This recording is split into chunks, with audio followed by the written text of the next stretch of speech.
আমাৰ খেৰণী প্ৰেছ ক্লাবৰ প্ৰেছিডেণ্ট ডাঙৰীয়া আৰু লগতে চেণ্ট্ৰেল কে এল এৰ প্ৰেছিডেণ্ট তাৰ নামটো চন্দ্ৰ ডেৰা আমাৰ মাজত উপস্থিত আছে। তো এতিয়া বৰ্তমান আমাৰ প্ৰেছিডেণ্টে আমাৰ ফ্লেগ হোষ্টিং কৰিবৰ কাৰণে মই অনুৰোধ জনালোঁ।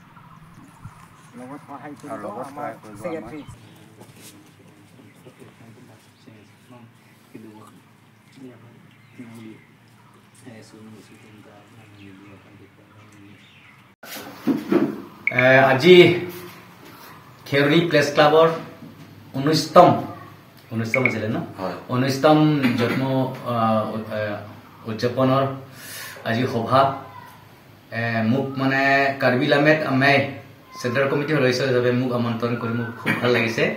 কাৰণ কিয় আজি খেৰণী প্ৰেছ ক্লাব জন্ম তিথি, গতিকে এই খেৰণী যিটো প্ৰেছ ক্লাবৰ তেওঁলোকৰ যিটো মিডিয়াসকলৰ মানে ৰিপৰ্টাৰসকলৰ তেওঁলোকক মানে ইয়াত বহুতো পিছপৰা এৰিয়া আছিলে। আমাৰ খেৰণীৰ পৰা আৰম্ভ কৰি ইয়াত এই তেওঁলোকৰ এৰিকাখিনি বহুত পিছপৰা জেগা আছে, কিন্তু এই সকলোখিনি মানে ৰাইজৰ মানে সজাগতা কৰিবলৈ বা সচেতন আনিবলৈ তেওঁলোকে বহুত চেষ্টা কৰিছে। গতিকে মই এই মিডিয়া পাৰ্চনসকলক মই মোৰ অন্তৰৰ নমস্কাৰ কৰিছো বা তেওঁলোকক প্ৰশংসা কৰিছো।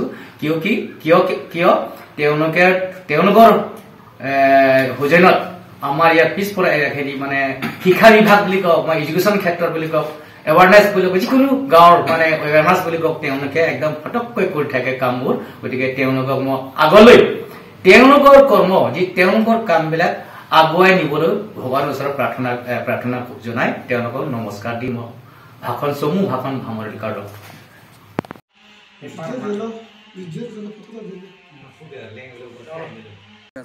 আমাৰ খেৰণী প্ৰেছ ক্লাবৰ প্ৰেছিডেণ্ট ডাঙৰীয়া আৰু লগতে চেণ্ট্ৰেল কে এল এৰ প্ৰেছিডেণ্ট তাৰ নামটো চন্দ্ৰ ডেৰা আমাৰ মাজত উপস্থিত আছে। তো এতিয়া বৰ্তমান আমাৰ প্ৰেছিডেণ্টে আমাৰ ফ্লেগ হোষ্টিং কৰিবৰ কাৰণে মই অনুৰোধ জনালোঁ।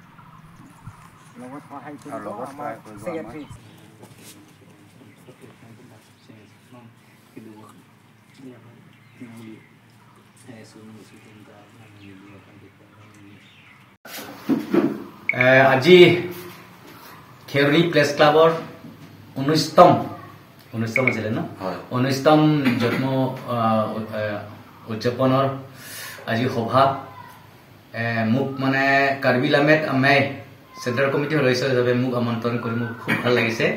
কাৰণ কিয় আজি খেৰণী প্ৰেছ ক্লাব জন্ম তিথি, গতিকে এই খেৰণী যিটো প্ৰেছ ক্লাবৰ তেওঁলোকৰ যিটো মিডিয়াসকলৰ মানে ৰিপৰ্টাৰসকলৰ তেওঁলোকক মানে ইয়াত বহুতো পিছপৰা এৰিয়া আছিলে। আমাৰ খেৰণীৰ পৰা আৰম্ভ কৰি ইয়াত এই তেওঁলোকৰ এৰিকাখিনি বহুত পিছপৰা জেগা আছে, কিন্তু এই সকলোখিনি মানে ৰাইজৰ মানে সজাগতা কৰিবলৈ বা সচেতন আনিবলৈ তেওঁলোকে বহুত চেষ্টা কৰিছে। গতিকে মই এই মিডিয়া পাৰ্চনসকলক মই মোৰ অন্তৰৰ নমস্কাৰ কৰিছো বা তেওঁলোকক প্ৰশংসা কৰিছো।